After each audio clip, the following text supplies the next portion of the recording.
दोस्तों, आज आप ऐसे इंसान से मिलेंगे जिसे सिर्फ 48 साल की उम्र मिली थी और सिर्फ 1.5 दिन का स्कूल।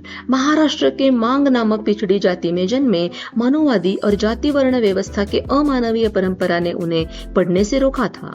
उन्होंने 35 उपन्यास, 19 कहानी संग्रह, 14 लोकनाट्य, प्रवास वर्णन, दर्जनों पवाड़े और लोकगीत लिखे और गाए थे।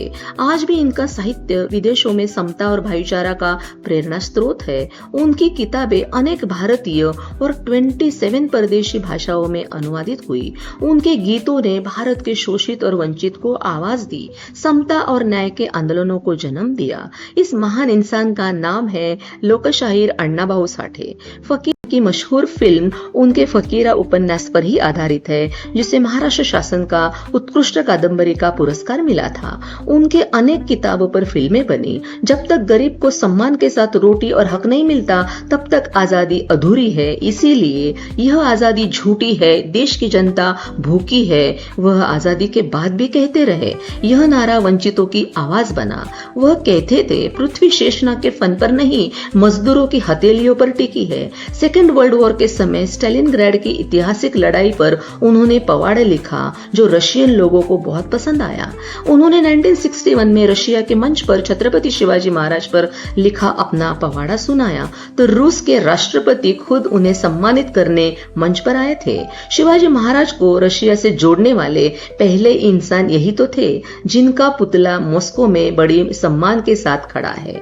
दुनिया में मशहूर लेकिन अपनी ही जन्मभूमि में गुमनाम। क्या आपको नहीं लगता दोस्तों, ऐसे हस्ती को साहित्य रत्न और भारत रत्न सम्मान मिलना जरूरी है? कमेंट करके जरूर बताएं। जग बदल घालून घाव, सांगून गेले मज भीमराव, यानी दुनिया में बदलाव के लिए संघर्ष करना ही है, कहकर गए भीमराव। भीमराव यानी बाबा साहब।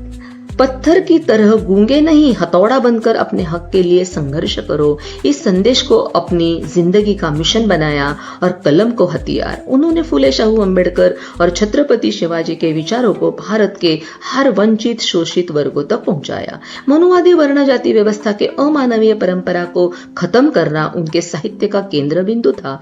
अगर आप भी मानते हैं कि असली हीरो वही होता है जो समाज को बदलता है, तो उनके विचारों को हर कोने तक पहुंचाए। जीवन भर संघर्ष और गरीब जीवन बिताने वाले लोकशाहीर अण्णाभाऊ साठे को विनम्र अभिवादन।